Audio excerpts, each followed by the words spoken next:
The Eucharist is astonishing, joyful, profound, healing. encouraging. We are People of the Eucharist.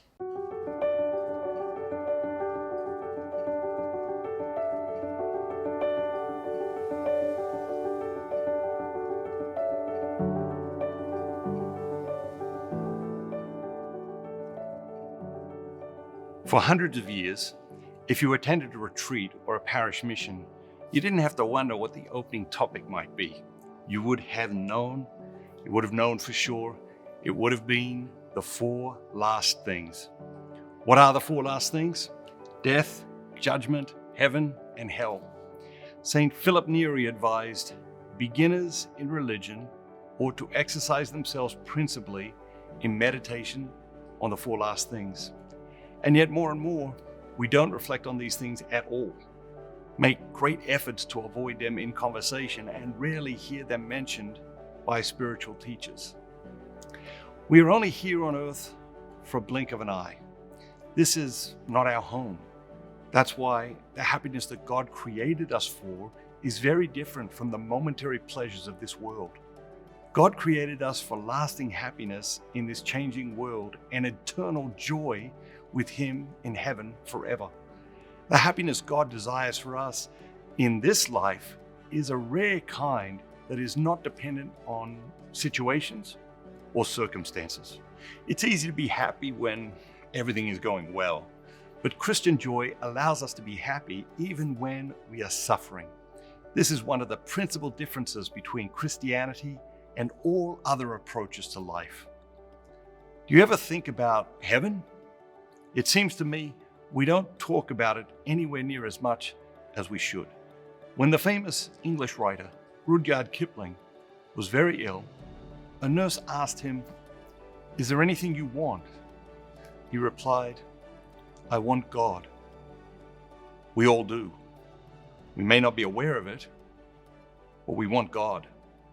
Behind every desire is our desire for God. The phrase, "live like you were dying," has become popular of late. But even in reflecting upon this concept, many people still manage to avoid the fundamental truth: we are dying. And for many people, living like you were dying has nothing to do with God or heaven, and everything to do with the things of this world that separate us from God and heaven. But the reason the phrase "live like you were dying" has become so popular, the reason people need reminding, is because most people behave like they are going to live here on earth forever, and as if there are no consequences for their actions. They won't, and there are. How many weeks of life does the average person get?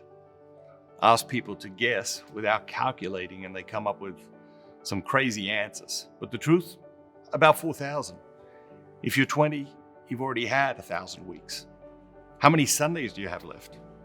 Not many, it turns out, even if you were born yesterday. So don't waste a single Sunday. As my father used to say, if you don't waste Sundays, you'll be less likely to waste Mondays, Tuesdays, and Wednesdays. Which quarter of life are you in right now? If you're under 20, you're still in the first quarter of life. 21 to 40, and you're in the second quarter. 41 to 60, you're in the third quarter. 61 to 80, you're in the fourth quarter. And 81 and older means you're in extra time. It is good for us to be mindful of death. It's not something to obsess about, but it is something to be aware of. This awareness provides perspective that allows us to assign correct value to the things and experiences of this world. Correct value. If you look around the world, so many of the problems are caused by assigning incorrect value to people, things, and experiences. And so many of our own problems are caused by overvaluing some things and undervaluing others. Of all the things, people, and experiences that we undervalue, the Eucharist is at the top of the list in all three categories. If you knew you would die 5 years from today, what is it that you would make sure you did over the next 5 years? If today was your last day on this earth, What is it you wish you would have been more dedicated to? Life is fleeting. In a moment, we will all be gone. And what do you think comes next? Based on the teachings of Jesus Christ, the Catholic Church has always taught 4 things: death, judgment, heaven, and hell. Are you prepared to meet your Maker? And if you aren't, who and what can prepare you? The Eucharist is the singular answer to the who and what of this question. Jesus in the Eucharist yearns to fill you with his Eucharistic glory. If you allow him to fill you with his glory, your ability to recognize truth, beauty, and goodness will increase. You will be filled with the grace necessary to endure life's inevitable challenges and unavoidable suffering. And his Eucharistic glory will smooth the transition from this world to the next when your time comes. For a Christian to live like you are dying leads to a life of astounding love, rigorous discipline, heroic generosity, and unconquerable hope. Trust, surrender, believe, and receive. Life is fleeting.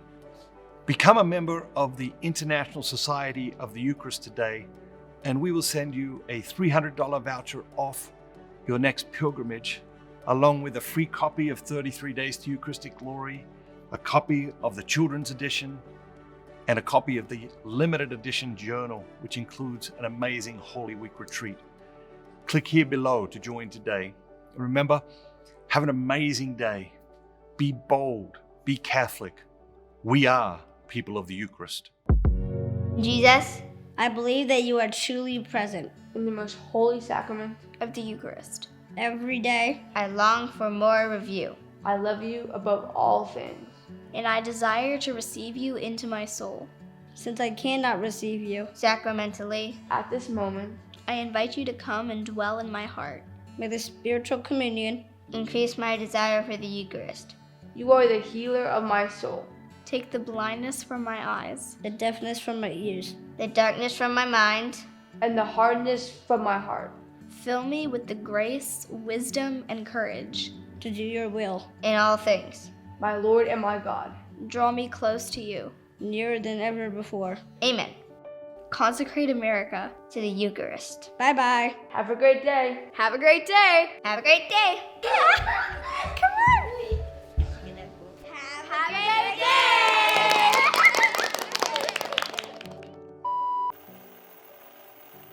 Hey Isabel, one simple way to be mindful of God's presence in the world is to know where the nearest tabernacle is. So, while we've got a couple of minutes, I thought we might work on your geography a little. Sounds good, Dad. You're always coming up with something. What about if I was at latitude 42.11 and a longitude of negative 87.78? Where would the nearest tabernacle be?